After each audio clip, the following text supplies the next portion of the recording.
अगर पहाड़ में कागजी योजनाओं से इतर व्यवहार में बेहतर नीतियां बने और वो धरातल पर उतरे तो यहाँ पर रोजगार की कोई कमी नहीं है।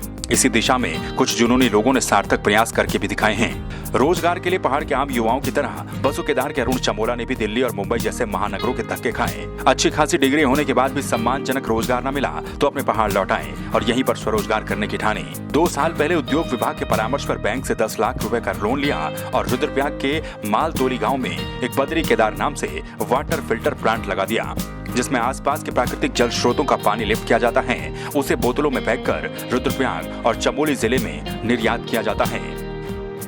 स्वरोजगार शहरों के धक्के खाते खाते भी जो है ऐसा हुआ कि मन को जो है अपने पहाड़ का जो पानी है और पहाड़ का सुना जवानी है वो पहाड़ के काम नहीं आती, लेकिन इस पानी को जो है अच्छे उससे वो करने का विचार मन में आया कि इसमें जो है जो पब्लिक की सेवा भी है, पब्लिक की सेवा भी हो जाए और अपना रोज़गार भी हो जाए स्वयं का, और अपने साथ 5 आदमियों को और रोज़गार दिया जाए। देखिए, जब उत्तराखंड की परिकल्पना की गई थी तो यही नारा सबसे प्रमुखता से लिया जाता था कि पहाड़ का पानी और पहाड़ की जवानी हम लोगों को बचानी है।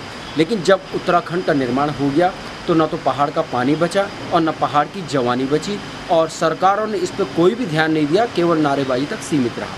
लेकिन एक युवा जो आत्मनिर्भरता आज प्रधानमंत्री जी कह रहे हैं, एक युवा ने उसे साकार करके दिखाया है।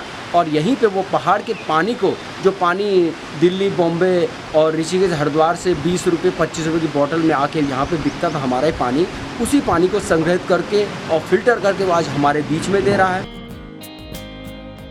हालांकि पहले वर्ष सरकारी सहायता न मिलने के कारण अरुण चमोला को न केवल भारी परेशानियों का सामना करना पड़ा बल्कि आर्थिक रूप से भी भारी घाटा उठाना पड़ा।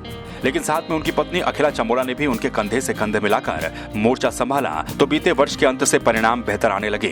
वर्तमान में 6 स्थानीय लोगों को इस वाटर प्लांट में रोजगार दिया जाता है।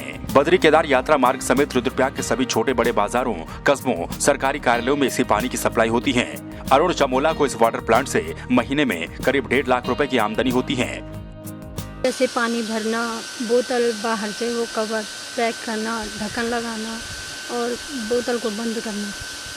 आकर के यहाँ पे 6 लोग रहते हैं, कोई बाजार जाता है, कोई घर में पानी भर। अभी आमदनी का तो पिछले साल तो 100% लॉस में चला, लेकिन इस साल कुछ उम्मीदें ऐसी जगी हैं कि अब जो है मैं कुछ अपने लिए और अपने साथ जो कर्मचारी हैं उनके लिए, उनके परिवारों के भरण पोषण के लिए कुछ कर पाऊंगा।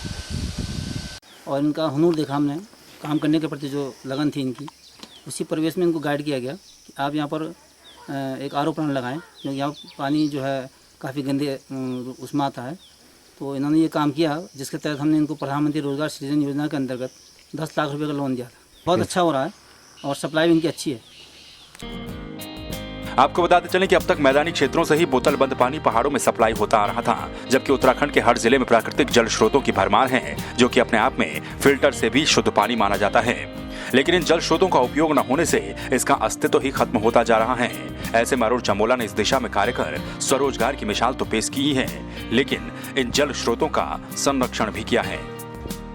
पहाड़ का पानी और पहाड़ की जवानी कभी पहाड़ के काम न आई, यह कहावत अब तक चरितार्थ होती नजर आ रही थी, लेकिन इस कहावत को झूठा साबित किया है रुद्रप्रयाग के अरुण चमोला ने।